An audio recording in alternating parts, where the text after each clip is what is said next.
welcome back. This review is going to be Grave Mercy by Robin LaFevers.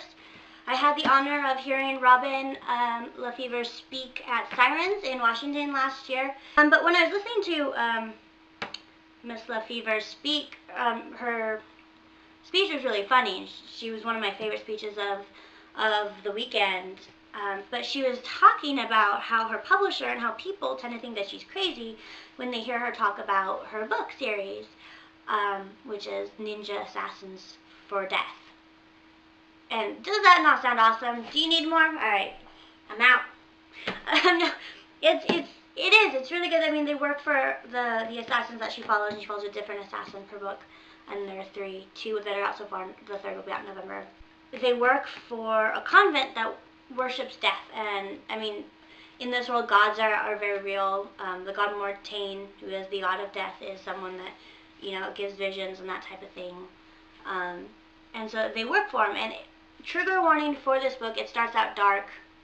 It's not as dark as the second one, which I'm reading, which is actually really hard to get through. But it starts out dark. It starts out she's sold off by her father to a pig farmer who is basically going to rape her, and she's dealt with that type of thing before, and she ends up being rescued. It starts that her father didn't want her. She's really badly scarred on her side because her father didn't want her, and so forced her mother to take stuff that permanently scarred her, but she didn't end up surviving, which is why the convent recruits her, because she was obviously chosen by death. It's a dark book, but it's actually surprisingly good. It does fall into the young adult category, but like I said, trigger warning there. There's violence, there's death, there's gore, and there's rape. But basically, Ismay's main character for this one, and she is sent undercover to try and find out who is going to betray the Duchess of their particular area, because Mortain is, everything that they do is supposed to be for the Duchess. Which I actually thought was an interesting angle to take with a god. Like, gods are loyal to certain duchess or dukes or duchesses. And she meets Gabriel Duval, who is a great character. I really like him.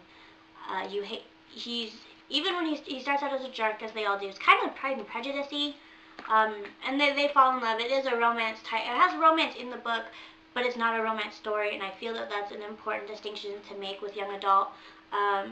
One of the reasons that I enjoyed this book so much, and that I did enjoy this book, is because, as I've mentioned before, with a lot of young adult books, if they feature a woman main character or a girl main character, as soon as that girl gets a boyfriend, she's useless. You saw it in Hunger Games. You saw it in Divergent. It's everywhere. It runs rampant. Really strong characters who are suddenly not strong because they have a boyfriend. Ismay's never like that. She never loses sight of the fact that she has this mission, and she will find out who is betraying the Duchess, and she likes this guy, but doesn't matter. She doesn't let it weaken her, which I think is strong, I think is great. But she works for death, and she goes. It's an assassin book. She has her mission, she gets her orders, and she follows them through.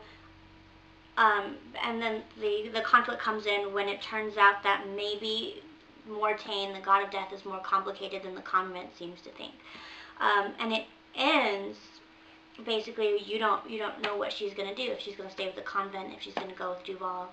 Or what she's gonna do, which I think is great, because she goes from the girl who follows the convent blindly because they rescued her to someone who starts making her own decisions. It's really well written. It's really interesting. I mean, it blends action and romance and character development really well. You really come to care about Ismay and Duval and the Duchess and all of these characters. I definitely recommend it. I don't really have any complaints about it. It's a good book. It's book one of his Fair Assassin. Give it a shot. Like I said, they each follow different characters, so you're not really committing to anything. Give it a shot. It's easy. It's 566 pages long. It has a good, strong female lead if you're looking for a good female lead. And it's based in France. It has French history in there, which is cool, as well as a historical element to it. I definitely recommend it. If you like it, you can give number 2 a shot. A review for number 2 will be coming when I finish it. Anyway, but Grave Mercy, Robin LaFevers, give it a shot. I don't think you will regret it. Bye!